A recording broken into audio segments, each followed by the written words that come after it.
Welcome to the CFG Gamecast, episode number 181, a weekly podcast created by gamers and streamers alike to discuss the latest gaming topics from the previous week. We stream a new episode every week and release it on podcast services like Apple, Google Podcasts, Stitcher Radio, Podbean, and so much more. So show us some love, give us a follow, a like, a comment, what have you on any podcast services, or go to our main website, confreaksgeeks.com, to not miss an episode. I am Mr. CFG Games himself, Davis Green, and with me today are my two awesome co-hosts. I got Lex in the second seat. What is going on, my cyborg? Well, I had a cyborg week. I had to cancel a few streams because I was not feeling well. I've had a lot of sinus pressure, and I just chalked it up to the weather's getting hotter. That's normal for me. Blah blah blah. And then I had a real bad spinal leak. And so I was playing games with literal tissues in my nose, like a goofball. But I did get down on some of the Tartarus Key, which we're going to talk about. So I'm going to keep my mouth shut.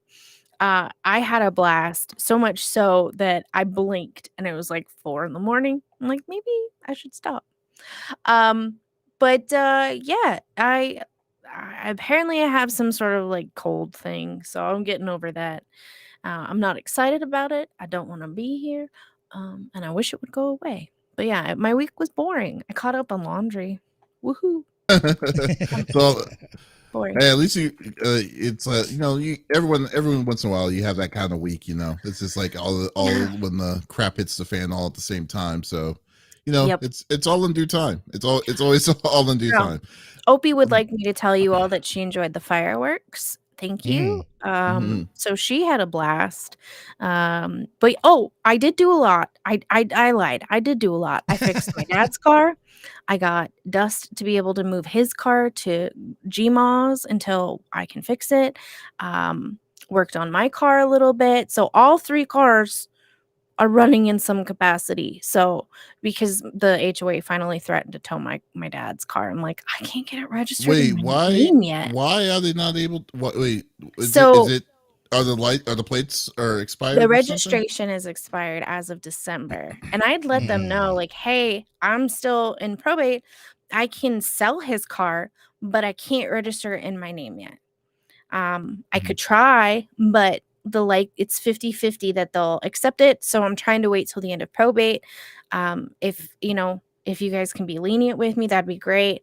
And they finally put a sticker on the car saying it was going to get towed within 24 hours. I was like, dang it. And the battery had gone out on it. So I had to go get a new one. That battery for his Buick is like $260. I was like, dang, man. And it's 52 pounds and I'm short.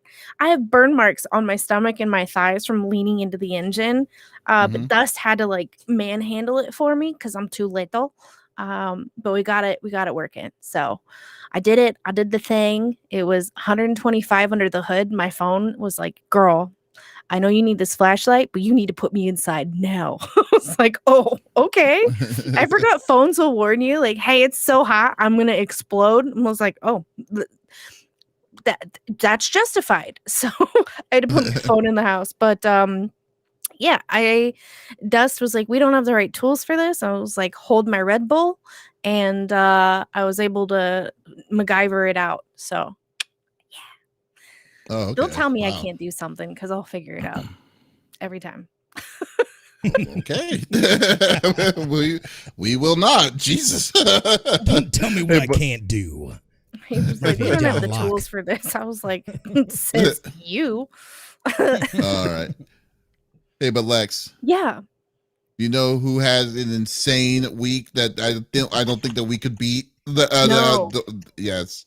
Yeah. Well, it was the 5-star general of the itty bitty Smitty committee. I got Smitty in the 3rd seat. What's going on, my dude? Oh, I've had better days, but I'm here. I'm alive. It was crazy. I don't know what's going on with that. But yeah, so last week, if you guys follow or watch or anything like that, I wasn't feeling well on Friday. We had the Marvel Snap tournament, which again, thank you so much for everybody that participated. It was a lot of fun. I know I didn't get a lot of back end stuff, and there's things I definitely want to clean up, but overall, I thought it was a solid tournament. People walked away with prizes. We had a blast. We raised, some great money for charity as well. We raised about $380 for the Trevor Project. Again, so overall it was fantastic, but I wasn't feeling well, and I didn't think it was a big deal. Then I got to about a little bit after, it was after the 4th of July. I was still feeling crummy, and it's like, all right, man, maybe I need to get a doctor or go to the doctor or something. And it turns out that I ended up needing a procedure. I had an abscess. I have some intestinal things and stuff like that can be problematic at times, and I ended up getting an abscess, and obviously I had to have surgery. Not obviously, but I had to have surgery on that abscess. So I went in. I was in the hospital from Wednesday, and I got out this past Friday. So I am feeling way better than I was last week. I'm still obviously slow moving, and stuff like that, but we got it taken care of. The medical emergency has been taken care of, and I'm back home now. So, yeah, it was insane. I didn't even, and it makes sense now why I randomly woke up Friday with a temperature out of nowhere, and all that stuff. So again, make sure that, those, as you get older too, just make sure that you're eating right, that you're getting that physical exercise in and stuff like that. Cause weird, dumb things like that happen that end up incapacitating you for even longer, and just the pain alone and stuff. But I am feeling, 10 times better. Needless to say, I didn't get a lot of gaming in. I did play a little bit of Marvel Snap, which I'm back in the 60s already. Cause I ended at 83, I think, for the last season. So I was so close to like, I could taste infinite, over there. So I know there's still a long way to go from the 80s to 100. But it felt pretty good. And I've got a new deck that I've been playing with, and it does some stomping. Overall it was good though. It was good. I'm here, I'm able to be here and it not be too difficult. So I'm just excited to get back to getting things back to normal. The girls leave next week, so I'm basically solo dolo for the next couple of weeks here. So a lot of just chilling and playing games, man. And I've been getting a lot of Final Fantasy 16 in. I'm really enjoying the story there. Overall, it was a crazy week, but we're here. I made it, and we're still kicking, baby. What does your shirt say? Oh, my shirt, it says I make cute babies. My daughter's got it. It's so cute. That's funny. I was just like, oh, okay. I was like you're making what babies? It's like make babies. I was just wondering. Yeah. No. What about you though? How was your week, brother? Oh man, I've been doing pretty good. I've been really busy with everything. But like I will say, I had a 3-day weekend because I had to work on the 4th of July. But during that 3 days off, like I'd just been nonstop playing some Final Fantasy 16. Because I've been wanting to finish this game as soon as possible and start on the new game plus. And I have to say, it's like the story, man. It is addicting, and it's very, very good. When it comes to that, but I need to kind of slow down because I need to actually start getting ready for Evo.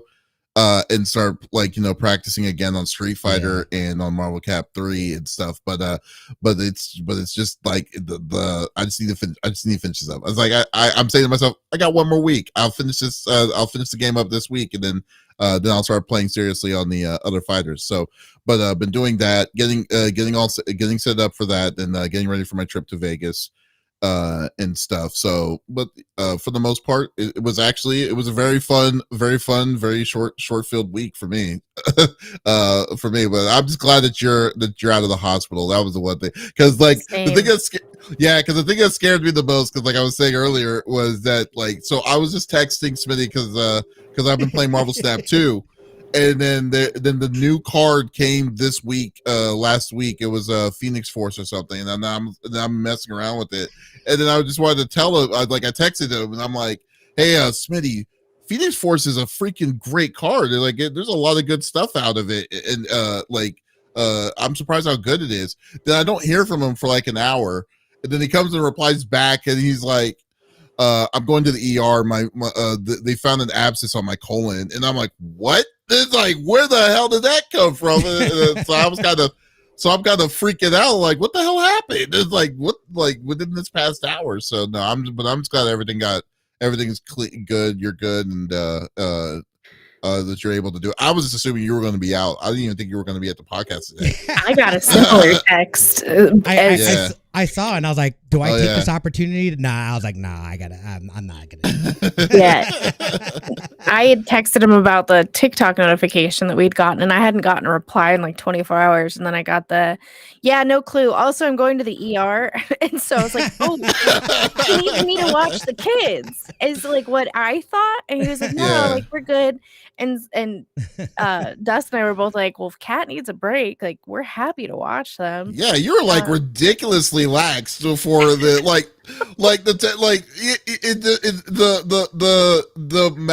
the vibe I was getting from the message you were giving me didn't seem like it was matching very well, because I didn't think very it was lax when you were replying back. Yeah, but then all of a sudden I was like, oh, here we go. I'm like, dude, that's a chance for you to get sepsis. That stuff is not. That stuff is serious, man. Like, I was just like, holy crap, dude. I hope they caught it early. Yeah, but then you message it when you get to your hospital bed. You have your tongue sticking out. And I'm like, this is clearly Smitty. That was after surgery. Yeah. I'm like, yep. I was like, I'm back, baby. I'm like, I know, right? It's like, man, it's crazy. No, but I'm glad everything worked out. So that's good. Thank you. Yeah, me too. Yeah, I know, right? Well, I know we don't want to be talking about Smitty's procedures, so we'll just go through the normal rigmarole that we like to do each and every week.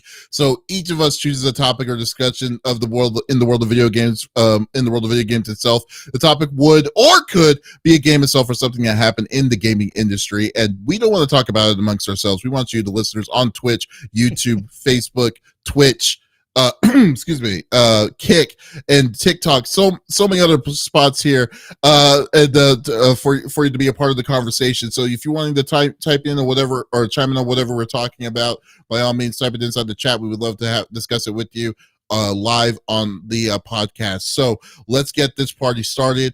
Lex, you are up. What are you bringing to the table? Well, it's interesting. So if you guys don't remember, I went on vacation in May for about a week. And right before I left, I got an email for the Outlast trials for a copy of the game. And I saw another email and I thought, another game? Did they accidentally send it to me twice? But then I realized it's from another publisher.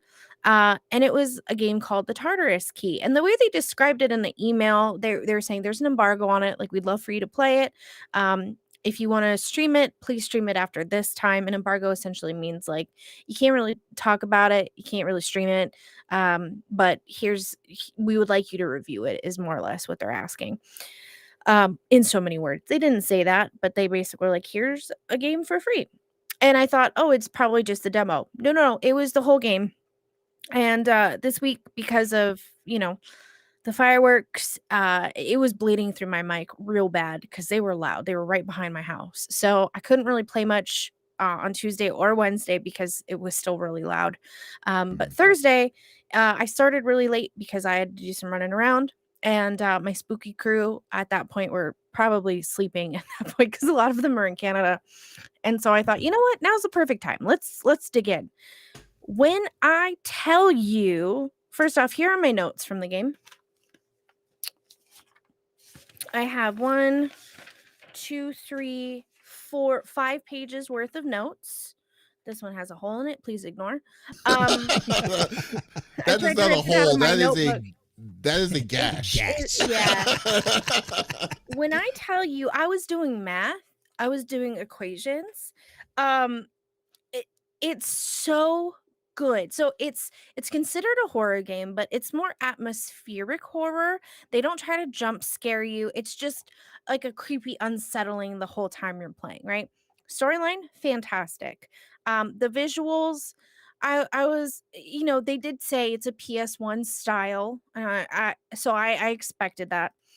Um, when they said it was a puzzle game, I was not expecting what I got because a lot of times they're like, here are these things to make this summoning ring, and you have to put them in the right spots. And you're like, well, this is obvious. This is a whole other story. You have to read the details of each ring. There's a part where if you don't do things right, you'll kill somebody. I mean, well, that happens a lot, if I'm being honest. I'm trying not to spoil it too much, but Yeah. you're not in this house alone. They make Mhm. that very apparent right from the get-go. So you get a walkie-talkie and you're trying to figure out a way out of a room. So it's an escape room style, right? Once you do escape, you have to then free someone else from a room, and they're kind of your support system through the game. Unfortunately, they can't follow you through the game. I won't spoil why. Um, but they are there to help and moral support you through this endeavor. And then you have to go explore and try to figure out these puzzles to unlock the rooms, to unlock more areas. There are secrets within secrets within secrets. It's from everything from, runic symbols to doing math problems, essentially. To figuring out, the blanks in the story. There's one area where it's like a club, a spade, and a heart, and you have to look at this puzzle, and it's like, well, the heart can't move to a spade unless there's a diamond next to it. And so there's 3 versions of that, more or less, and you have to figure out how to move through the puzzle without messing up with the instructions that you have. And so it was, when I always say a game needs that je ne sais quoi, this had it. And it was so good that by the time I beat it, I got one of 2 endings, and it wasn't the one I was expecting, so I was a little sad about it. But I immediately started it back up. I was like, let's do this again. And because there are so many puzzles, it wasn't, oh, I know how to do this. Quick, quick, quick, quick, quick. No, no, no, Mhm. no. I'm like, okay. So then I started writing it down. I'm like, puzzle 1. And then there's multiple puzzles within puzzles. And so I'd write puzzle 3. Here are the first answers. After that, it's up to you. Good luck. Like I wrote that to myself if I wanted to play it again for a third time. But the dialogue is great. They don't add a lot of fluff. I always hate fluff, which is essentially just saying things to say things to bother you. They don't do that. You have the option to talk to the person on the walkie-talkie a few times that aren't story related per se, but you don't have to. Which I liked. I liked the inventory system a lot. It was very well organized. Um, I I was told math problems when I came in. I'm like, no math for me. um, so is it, they are, but they aren't. It's you're not doing like the Pythagorean theorem or any of that, but it felt to that level. It was like, okay, I'm in algebra class again, and these are the equations, and I don't quite remember, so I'm gonna stumble through it a little bit. Oh, but I know how to do this. Okay, great. So that's kind of the feeling that it felt like. They weren't just easy peasy, and they weren't super difficult just to be difficult either. They were a Mhm. good medium.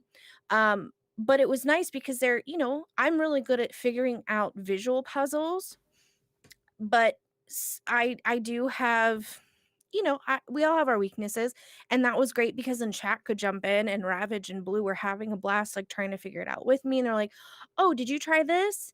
There was a thing by your feet. Did you try picking that up? Oh, I can pick that up. Thank you for noticing that because I am visually impaired, and because it was PS1 style." there were some things that I couldn't quite see at times. And so it was kind of like a group activity, which was a lot of fun. Yeah. And I had a blast. When I say it's gonna be one of my top games for the year, and I'm not joking. It was that good. Okay. I can't wait to play it again. It was so much fun. Um, So and they the looked at so the game itself is you said PS1 graphics like the yes. wow with like polygons and stuff. That's interesting. Mhm. That's cool. Yeah, it wasn't it now, there are some times where it would chat was being funny, and they're like, "Why is she standing like that?" I'm like, "Well, she's kinda leaning on a coffee table." But you essentially rescue people throughout these mazes, and if you don't, the person dies, which a little spoily. But you can save everyone essentially, and they all have been poisoned essentially in one way or another. So even when you rescue them, they can help you a little bit, um, Hmm. and they can uncover things, but they can't go with you back through the house because they need to sit down and rest, is like the whole shebang of that. So there are Mm. a lot of other characters that you do interact with, but it's not for very long because you have to go back to figuring out how to get you all out of this house because this cult has essentially kidnapped you. You're on camera, which is very unsettling. Um, again, is it scary? No, but it's not creepy. It's very creepy. So what makes it that you said what was the thing that made you enjoy it enjoy playing the style of game? You said it's not really scary, but like what was the funnest part of it that you enjoyed It's in it? yeah, it's atmospheric. When I tell you the audio quality was really great, I didn't have Mm. to mess with it too much, which was lovely. I will say that. But the puzzles and the way that they are integrated, because there's a lot of horror games where they give you puzzles, but they don't give you like a key to go off of, which is fine. But if you don't find that one piece, the puzzle doesn't come together. They're not like that. They are, here is the puzzle. Here is, if you need information to go with it, here it is. You can stop the puzzle at any time to go back through your inventory if you need to read something that you picked up in the room that goes Mhm. along with the puzzle. There are times where it's very intense and they're like, "We got you. Here's the key so you don't have to stop what you're doing to go look and then maybe forget in the heat of the moment because it is a stressful situation." Mhm. But not just that, like, the storyline was really good. It was juicy. I kept wanting more. I was like, "I have to figure this out." There were a couple times where I had to leave rooms. I'm like, "I need to give my eyes a break. I'm clearly not seeing what I'm supposed to be doing here." Um, and there were times where, like, "Here's the code but not so fast. So you need to switch these 2 numbers." And then you would go Mm. to another area of the room and it's like, "Now you need to switch these 2 numbers. Now you need to switch these 2 numbers. And now you need to switch these 2 numbers. Now put in the code." And then I'd go to put in the code and it's like, "Beep, wrong." I'm like, "How? Stop it." And You so know I'd what's go back actually through. Mhm, No, it's actually kind of funny. I was just thinking about it because it's like all the papers and all the notes that you were writing down just mhm. reminds me how it was back like old school. Yeah, The that's what it old school way felt you had to like. play you played games. It's like, oh, you had to write it down Mhm. because there was no strategy guides. Right, There's no like resources, no internet, nothing. It's like cuz right, when I played the first Legend of Zelda, that we played that as a family exactly like that. We made a grid and everything because how big Zelda Mm. was and yeah. but just for but these aren't like math problems or anything like that, No, right? but it Like it it gave what me kind the of feeling of, "Oh, this is like I took a couple days off from school and I didn't learn the equation this week, and so Mm. I'm trying to catch up a little bit." And that's Mhm, kind of what it felt like. Um, it was like, I've been given multiple pieces of information, so I could solve this, but if I'm wrong, someone dies. So maybe mhm, let's stop, let's regroup, let's go through what we know. Let me write some notes down because they would try to give you a little bit of information that sort of went with it, but wasn't impertinent to that puzzle, right? So Mm. it's like, all right, let me get the fluff out of the way. This is what we know. Number one is probably going to be the whale, which is Monoceros. The next one is probably the unicorn, question mark, because we don't know yet. And these are the dates. And then when you turn the paper over, it's like so and so keeps flipping the month and day wrong. And it's like, well, I have the numbers, but which ones are flipped? So now you kind of have to try multiple ones. So it was really interesting because they're like, here's a zodiac puzzle and it looks scary, but when you get it down to brass tacks, it's not as scary as you think, but you do have to do a trial and error because the blue ink says this, and then the red ink says this, but then there's green and yellow, and how do those pertain, and what does it say on the back of the notes? So that's where it gets a little complicated. And it was, well, so and so's flipping them, but are they all flipped, or is it just this one, or is it this one and this one? Because this person was also writing in yellow later on. So it gets a little confusing at times, but it's very in depth. It's really good. How long is the game?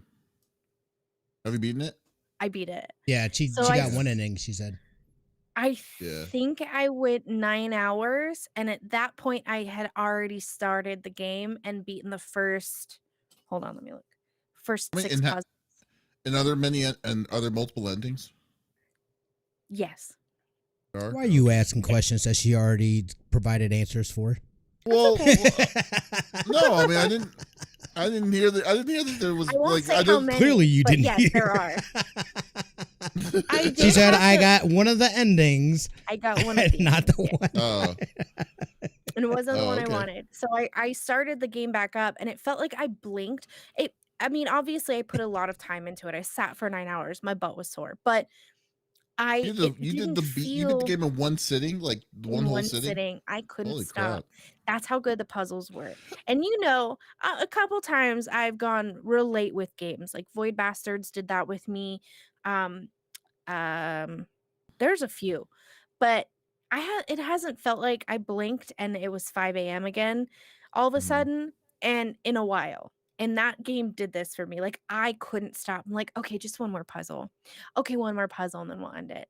Oh, but we're so close, I think, to the ending. Are we? Okay, let's do 2 more puzzles.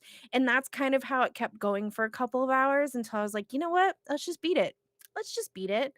It was really good. It was so good. And they do give you a map, so you do have a key. So unlike PS1 games, you don't really get a lot of, it's like, okay, it's a complicated game, have fun. You're like, great, where's the map? You don't get one. Okay, do I get like an organizational tool? Nope, have fun. You're like, wait, what? So this gives you that, but not too much, just enough to frustrate you at times. And it's funny too, because the map, it'll show where the other people are, and then it'll show rooms that you've been in, and things happen that are not, I guess it is kind of scary. There are things that happen in the game, and you're like, I've been transported elsewhere. And then the game goes, have you? Are you sure about that? Ooh, Stop kind of and think. psychological. Yeah. Yes. I It's like like, that. wait a minute. And then you're trying to talk to the people on the walkie-talkie, and all of a sudden you can't get in touch with them. And it's like, okay, we know that people have been poisoned in the house. Was I given something and I don't realize it? Because other people in the house try to allude to that. And then it makes you wonder, wait, are you behind all of this? And so it really gets you kind of, okay, I want to trust these people, but I don't want to trust these people. You don't get a lot of audio response options in this game. You get a couple. But I liked that because sometimes you're like, God, if I say the wrong thing, like this game's going to go south real fast, you know? Right. It wasn't that, which I liked a lot. It gave you what you needed when you needed it, and sometimes not when you realized you needed it. And there was a lot of, oh, I figured this out, and turn around and like something's in your face. You're like, oh, okay. Now the character would freak out. I kind of was expecting it. So again, I'm very desensitized. So to someone else, that could be absolutely terrifying. I was about to say, so a normal person is probably you'd probably scream and go, you know. But there wasn't like an audio thing that was like, with it, which I liked. but the music did go along with it. And Mm. so it was like, somebody was leaving graham cracker teddies on the ground for me, and I'm just following, num num num num num, and I couldn't get enough. I could not get Well, enough. okay. Well, overall, it seems like you definitely enjoyed the game I itself, and did. it seems like you It was definitely so tried to good. continue on it. But yeah, Oh, that's I'm gonna play it cool. I again mean, oh yeah, tomorrow. I'm Can't wait probably just gonna anymore. watch. I'm gonna definitely watch you stream it. I don't think it's gonna be a game I'm gonna play. What about you, Smitty? Like, I Well, so I know that Scorp Kitty is into puzzles and things like that, and like I think she likes kind of like that psychological kind of like thriller in a game as well. So I actually think we'll probably pick this up because I think this might be right up her alley, especially the fact that you're saying there like the puzzles aren't easy. I think she likes a little bit of difficulty to the puzzles. Me personally, that infuriates me. I don't like getting stuck on puzzles and not being able to, like, again, for me, when it comes to, and I don't mind a challenge, especially if I'm playing with other people. Like, that's how, like, we played Little Nightmares as a family. We're still going through Little Nightmares too, and like those have puzzles and things like that. But like, I was trying to find something that she would really enjoy herself personally, to where it's not necessarily a family thing. It's something that, like, I could sit back and watch her play. I think would be a lot of fun, and then I could help out, where I need to, but I wouldn't be the primary on it.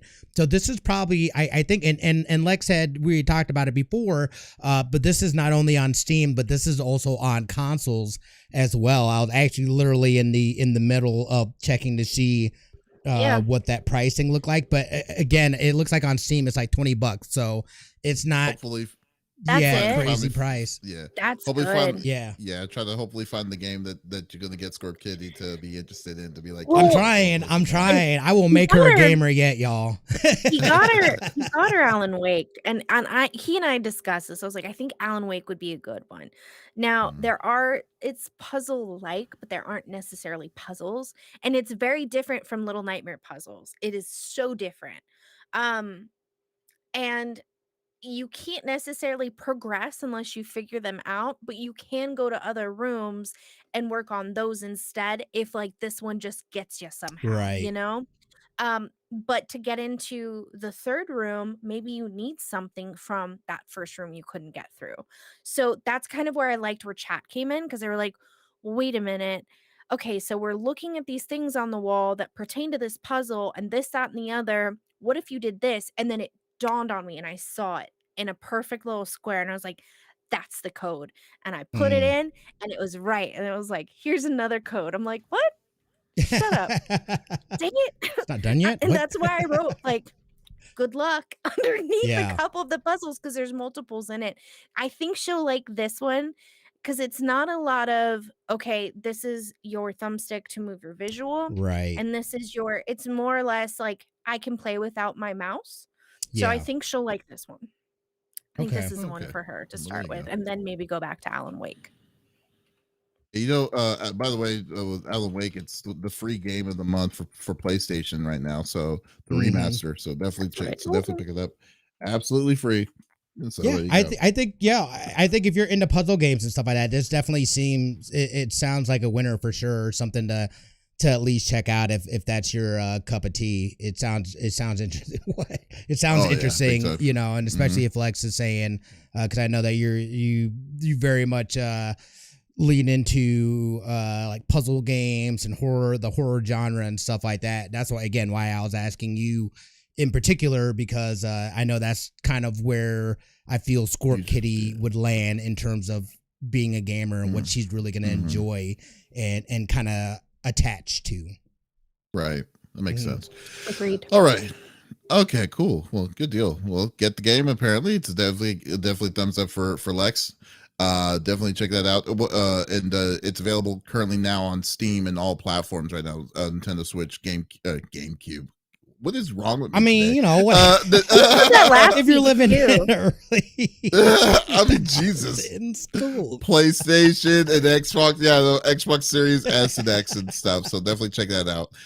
Yeah, but okay, so now it's my topic. I want to go to Street Fighter 6. We've been a little bit quiet on 6 as of late, but 6 is nothing but being quiet right now because apparently it hit already a milestone. It Street Fighter 6 hit 2 million units sold already for the game for the system itself. So now 2 million units for any, like, hitting a million units in general for a game's lifetime is already impressive as it is, and it's usually technically known as a success.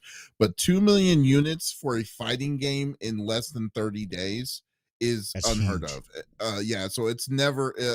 This is the best selling, by far, the best selling Street Fighter, like, for the first month for the ever Nothing to of it scoff all. at. Yeah. So, like, when you really think about it, it was actually kind of funny because when I was looking at the numbers here too, because I was like, we all know that Street Fighter 2 is probably the highest selling Street Fighter of all time, with which it is. I think it hit about 20 million or so. But then again, when you think about it, during that time, Street Fighter 2 itself had how many versions of it? Championship Edition, Right. Super, Hyper, all these different kinds of versions of it that they all bunched up together and accumulated the sales all together as one giant one, which as well, that's probably the best way to do it. But to say, and I don't think Street Fighter 6 is going to hit that number itself, but to say that, like, I mean, like, to kind of compare it to modern day, Street Fighter 5 is Street Fighter 5 sales hit about, I want to say, their overall sales been around for 7 years. Street Fighter 5, 7 million units, 7 million units sold. So the track that where 6 is going to be going on track right now, it seems like it's going to definitely eclipse Street Fighter 5. Thank God, because 5 really, in my personal opinion, was not a good game. But Uh-uh. yeah, so it's definitely, but it's definitely going to be like the best selling Street Fighter that we've seen in over the past 20 years. So this is really good news, and if you have not played Street Fighter 5 or 6, you should definitely play it. It is a fun, simple game. There's so many different. There's a little bit of everything that this game can provide for, like, newcomers as well as, veterans and stuff like that to the series. Also, as well, that they also including is that they also officially announced the first DLC character that's coming out, which is going to be Rashid, who was originally from Street Fighter 5, was Mm. a parkour fighter that uses wind powers as well. So this is going to be pretty good. Pretty good. Donk's asking, what about old comers? Yeah, definitely. I mean, dude, like, I'm old school. I'm an OG when it comes to this kind of game. This kind of game. I've been playing it since 2. We all know Uh, who my favorite character is, and they got rid of him for a long time, so I didn't pick any of them up.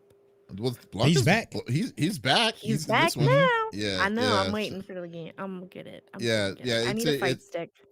Yeah, it's a very fun. Yeah, like, so this game's, like, quality overall has been very good already, and I think the way that it's setting itself up, especially the people that have created this game, um you just know that they loved the Street Fighter lore. I mean, overall, Mm. I believe that was one of the best things in my opinion. So, like, congratulations to Capcom on this. Like, Capcom decided to just go ham and just said, you know what, we're just gonna be throwing some bangers out there with with Monster Hunter and freaking Street Fighter, Devil May Cry DLC. Then I guess to try out Exo Primal, which is coming out this week, is the next newest game that's coming out. But yeah, I just wanted to get y'all's take. What do you think about that, Smithy? Yeah, I mean, and I had a conversation about this because I had talked about it with Lucas, how the entrance or the increase for Evo 2023 is already surpassed excuse me, what they had in 2022 for Evo, and a lot of that, a majority of that is coming from Street Fighter 6. It's always going to be, especially for the fighting game community, when you have a new iteration in, you know, such a long lasting series like Street Fighter, you're going to get that. And, you know, it's only going to be 2 months deep by the time the tournament comes out. So, I mean, it's going to be crazy there. But the other thing too is that this is a huge year for fighting games. We got Street Fighter 6, we get MK1, and we get Tekken. Is Tekken 8 coming out this year too? No. Is that next year? Yeah, probably next year. Okay. But I mean, still, I mean, the horizon is looking bright for fighting games and the fighting game community. And I am familiar. I didn't play Street Fighter 5, but I think you made a great point here as well, Davis, is the fact that even though I haven't really, and I've been playing Street Fighter since Street Fighter 2, but I've never really played competitively. I've never gone in and like, you know, I'm just kind of a button mashing, you know, have a good time. For me, it was more about the campaign, being able to create my own character and be in this world and mess around in this Street Fighter world was really appealing to me. So I could see how that would be you know, something exciting and a way to bring in new people that may not be playing this game competitively per se, but having these other avenues outside of just the 1v1 fighting, I think was huge for them. And then obviously the netcode was an issue in 5. Clearly they have went in strong with this on that netcode, which obviously had to be top priority in terms of this, especially within the competitive scene of this game. It was super important for them to have that dialed in. So, I mean, they're running on all cylinders. I think they did a fantastic job with this. I'm excited to see what new characters that they bring in as the DLCs come about. I've talked about it a little bit, how I'm still kind of weird about that, because I feel like it creates, if you don't get the DLCs, you are then kind of at a disadvantage in that you don't get to play these new characters or these characters as they bring them in. But again, this is something that is typical within the fighting game community and fighting games in general, and kind of how they bring in new characters and you pay for these characters. So it's not out of the norm that's the system that they do. But again, this is, dude, I am enjoying my time in this. I still haven't played any like battles against anybody or anything like that. I've just been enjoying the campaign. Yeah. I mean, what do you think, Lex? Well, I have been planning on picking this up. I haven't had the time. I've been a little busy in my personal life, but Blanca has been one of my favorite characters since I played it in the arcade as a kid, and I got accused of being a button masher. But when I tell you, I memorized how to do all my moves and how to electrocute people, and this was back in AOL dial-up time, so I had to do a lot of digging to get this information so that next time I go to the arcade, I'm on it. But there is a couple other characters that I like too. I like E Honda, and I think I always say his name wrong.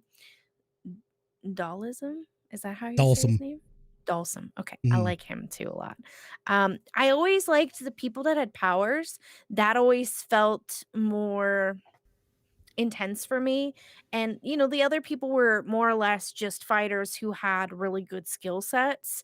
Whereas I felt like Blanca, he electrocuted people. Like he was a mutant in a sense. And that's where I kind of dug it a little more. But you know, the arcade setting was where I played this, and back then, the only game system I had was a Game Boy Color for when we went on road trips. I wasn't technically supposed to play my Game Boy when we were at home, but I did anyways. Um, but I do like that they have changed it. So there is the campaign, you can create your own character and do all that. The creating my own character, I'm like, meh, I don't really need that, but I can see that it's fun for other people. Um, I I'm definitely picking this up. Again, I need a fight stick before I do just because, you know, I have really bad arthritis. But I like where they're going, and I like the characters that they're releasing, because I think again, and we've talked about this so many times with other games that um uh you know, oh my god, I can't, my brain died. Seeing people that remind you of you and your culture is very important. And, you know, putting people in the game of different ethnicities and cultures is very important. Diversity, that's the word I was looking for. Diversity is important. And I think they're doing a really good job at not just putting in a bunch of white people who fight in different techniques and styles. They're putting in people with powers and they come from different cultures. And Blanca just wants to make a better life for his mom because he loves her. You know, like that to me, like speaks to me more than the originals. I like that there's more of a description of why they're doing what they're doing and what do they do in their day job, because obviously they're not fighting full time, they'd be I mean, dead. Street Fighter has always been very It's diverse. always So been super diverse, it's and that's always one See, of but been for like the yeah. it's never arcade been. setting, to me, they didn't have like the backgrounds on the characters in the arcade setting. Well, I don't I know mean the which. background, because like you would even travel to the different countries to fight and stuff. I think it was on a very basic level, in the best Correct. that they could with the technology at the Yeah, time. I think it's great that they've expanded on it, and we are getting correct. more of the But they've actual always, Becks. What? yeah, they've always had a synopsis of each of these characters of why Yeah, they're doing what they're doing. Though, I mean, I they've think. always had that. Like But I the didn't have the system at home. That was an I think an at home feature, because like you Mm, would play E Honda, like let's say I'm Blanca and I played E Honda. I would fly to Japan and I would fight him. There wasn't like a little excerpt about him. You know what I it mean? was in the manual. Yeah, I Depending didn't on. have that at the okay, arcade. okay, but if it's in the, I mean, I guess in the certain settings though, in the arcade, it's Yeah, you're fighting versus other people. But then at the same time though, like if you play one player in the arcade, it still does go progress through their individual story. It's just that you just don't know what it is because there's nothing that's right. telling you what's Correct. going on. But yeah, what's going on. But I mean, And like, and that's why I was saying that my experience with it is unique, because I only oh, played it in the arcade setting, Yeah. and I only got to go to the arcade, you know, once a month maybe.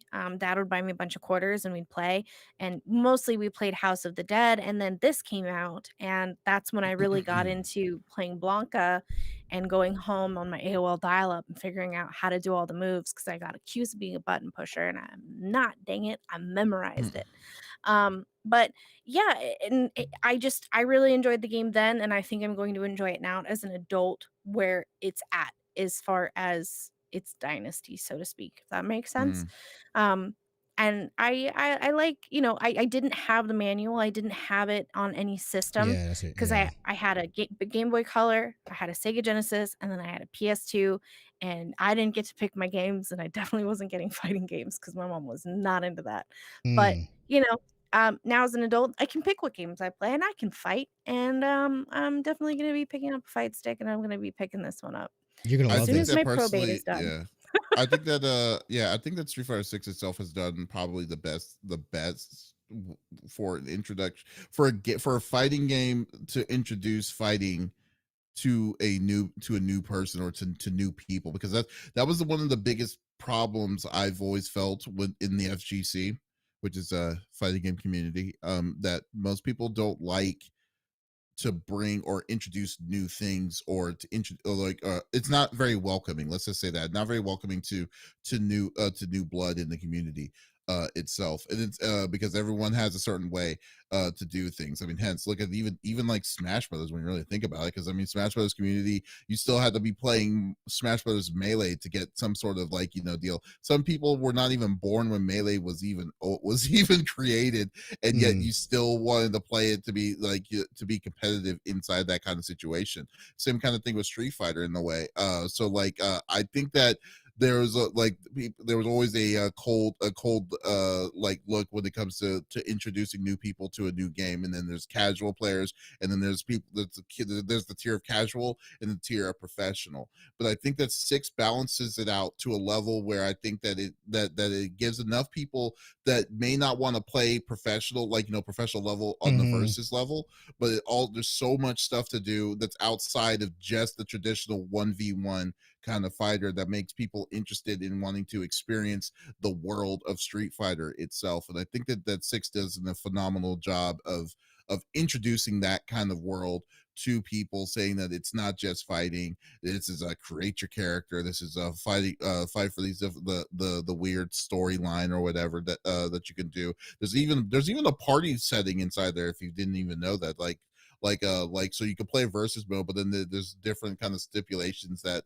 make things that makes things kind of fun in between. So I think what the target, that what they did, I don't think this 2 million copies sold was a fluke. I think they did their homework. They did an excellent job on introducing it. The system is fun. It's a fun, fast-paced game system itself, until probably we'll see until the next patch updates, which I know some people are going to be like, well, these people are broken, but still, but no, I'm definitely loving it. I'm still experimenting on who I want to play it with. Smitty, we need to play.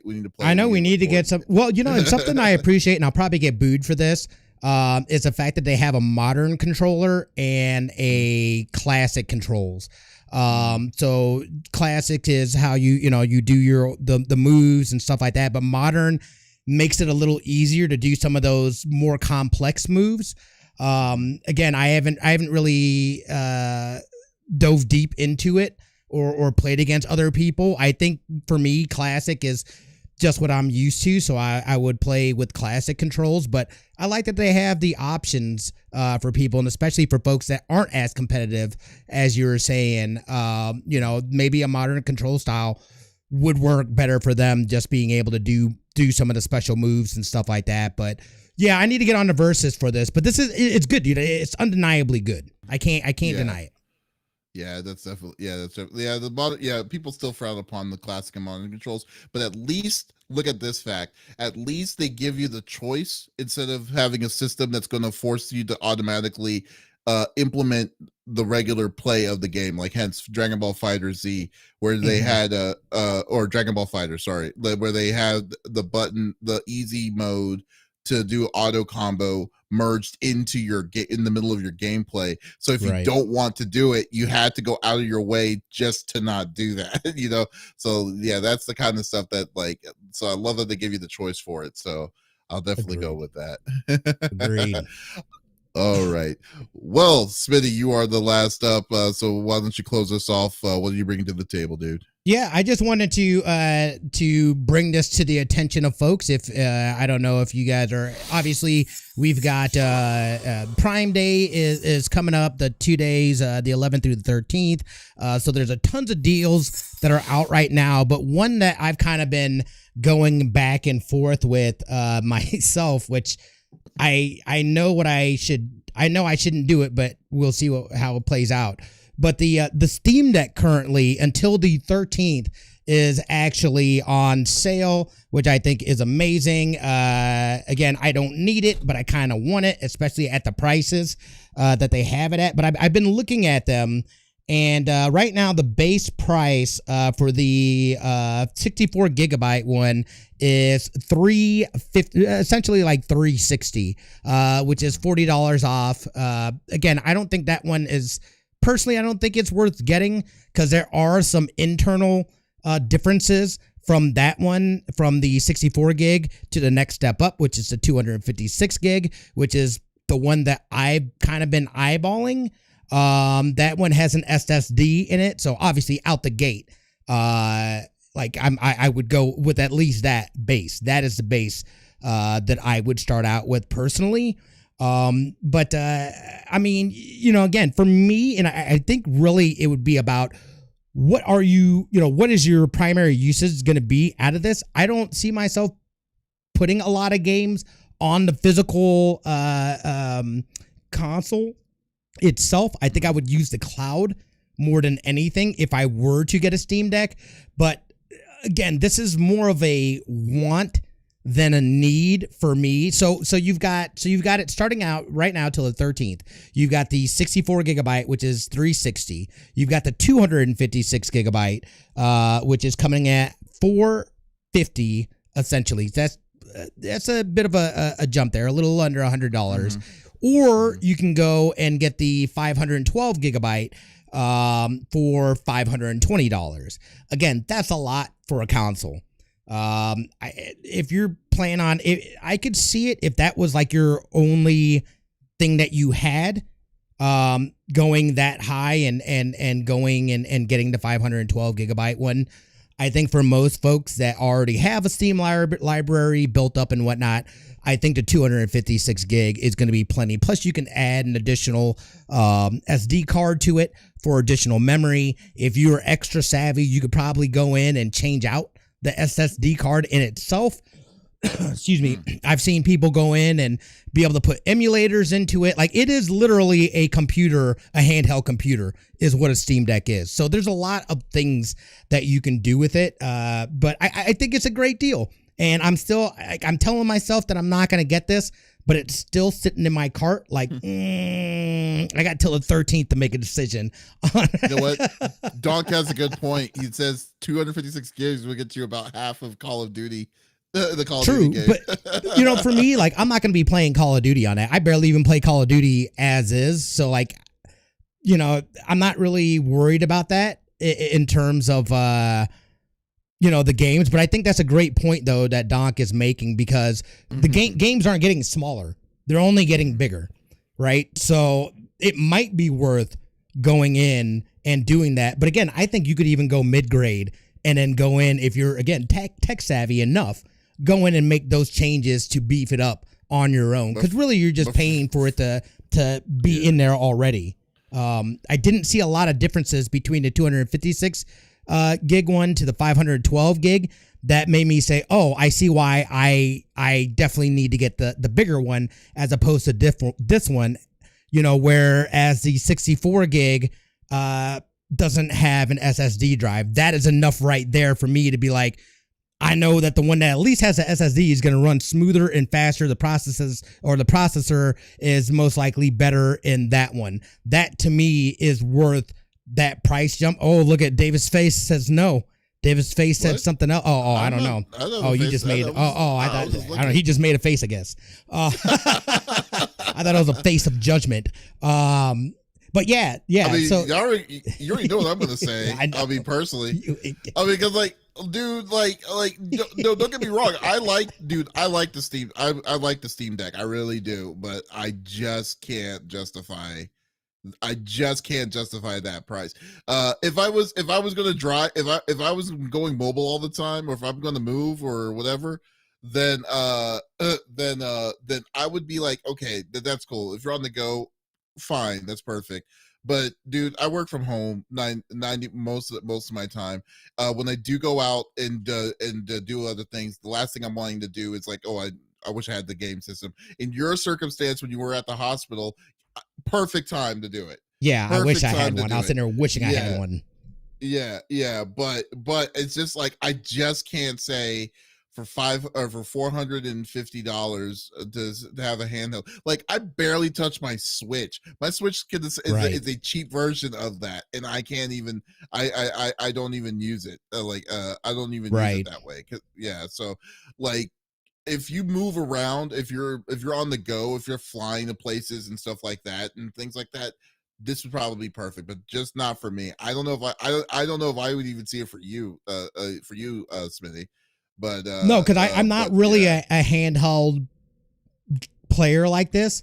You know what I mean? But like what I keep going back to is being able to play Destiny without having to sit at my computer and play Destiny.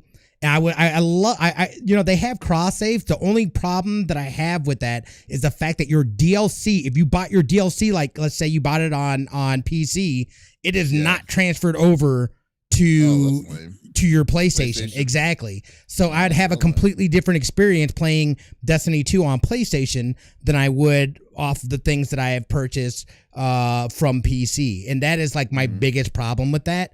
But like, my library in terms of Steam games is crazy. And this is where I could see this would be something that like maybe I would get to some of that backlog, being able to play those here on that instead of having to sit here at the PC and do it. Because if I'm sitting here at the PC and do it, I can't help for my fingers to put in Destiny 2 and then all of a sudden I click on it or whatever I'm playing, Stranded Alien Dawn. I'd love to be able to play that on this and not have to sit at the PC and do it. But again, I just don't know. I mean, you're right. I barely play I barely play my Switch, and I have a Switch. But I feel like also too, I kind of have a bit of the reluctance for Switch for me is the fact that the controller drift just pisses me off. It pisses me off. It makes games complete. Yeah, dude. Like I have so many different little controllers. Some of them have controller drift. Some of them don't. So I have to figure out which ones do and don't. Like I end up getting just like the actual like game controllers. Yeah, because like I don't want to deal with the stupid drift. Like I would be fine, but the drift is so off-putting to me. So I don't know in terms of this, like what, is there drift that ends up happening on this? Because that would really piss me off. It looks like it's analog. Well, it looks like they focus on the analog controls on the with the system on this one more than they do with the D-pad. Oh, I'm sorry. I guess drift would be on the analog. Yeah, it's a joystick. So never mind. Yeah. What do you think, Lex? Well, I spent 2 years in and out of hospitals, and I brought my Game Boy Color with me. I didn't think it through at the time. Like, after brain surgery, I'm not going to see very well, even with my glasses on. So I couldn't really see my Game Boy screen, even with like the little lamp that plugs into it. And I would fall asleep within my hands, and then my batteries would die. There were times that I was bored out of my mind and the TV in my room didn't work, and this would have been lovely. And I kind of agree with Smitty on some things. When I'm not feeling good, like yesterday I was not feeling good, but Dreamlight Valley needed me, damn it. Okay? They needed me. And don't spit your coffee out. Oh no. All over the cute baby shirt. Oh, now he's choking. I think playing it in bed would be fun.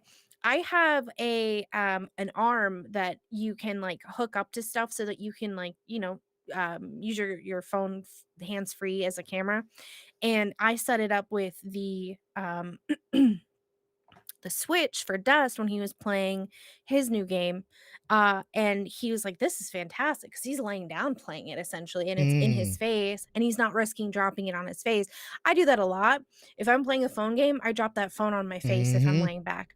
So I would love to be able to play Dreamlight Valley in my bed, because again, they need me, damn it. The question is though, would you be I willing play to any spend... other game? Probably not. No. I mean, more like saying, would you spend $400? Yeah, $400. So for the times when you feel like I'm going to, like I want to play in my bed, are you willing to spend that kind of cash for it? That's the question that you got to ask yourself. If it's yes, then yeah, then go for it. But if I'm not, disabled, so the answer for me is yes.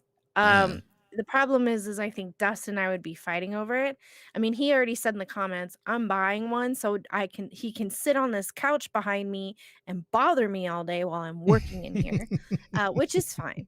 I love when he comes in here, but I if I have F around and find out money, I'm buying two. One for me, one for him. Our Steam libraries are huge. There are so many games that I could play from bed, and I think it sucks because I love group games, but a lot of the times when I have to back out of a group game is because I need to lay down. Well, guess what? Now I can lay down and I can play my group game. So to me, it makes sense. Just because I know that unfortunately I'm not going to get better. There is no cure for what I have. And so for me, it makes sense. For it Dust, does probably make sense. Yeah, bother me, it doesn't really make sense for you. Yeah, but like, yeah. But I think that's a great point though that you make, is that the games to me is really what matters. There's not a lot of Switch games that I play, hence why I don't play my Switch very often. Right. However, like the new I know I have it, but I know it's going to take me years. I'm not even like, dude, like that is still like, it's there. I've dabbled a little bit, but I'm not going all in on that game. I've got other games that I got to finish. Just admit to it. You're not feeling this Zelda as much as you thought you were going to. Yes. No, that's not the case. That's not even the case though, dude. There's been so many game releases that I have been feeling that it just is there. It's there. I can't get that deep into it. If I get super deep into that game, the same thing's going to happen as last time, where I end up going hardcore, and then I put it down for months. Then I forget everything that I had built up, and I'd rather play it more consistently to where, because I felt when I finished Breath of the This Wild, game is- I was like, yeah. what was the game about? I know it was about Yeah. saving Zelda, but like, I couldn't tell you. Dude, this game is going to be exactly like what you're saying. Well, like, are you going to put Starfield in the same kind of back burner when that comes out? No, because Starfield because I know is it ain't going to gonna be.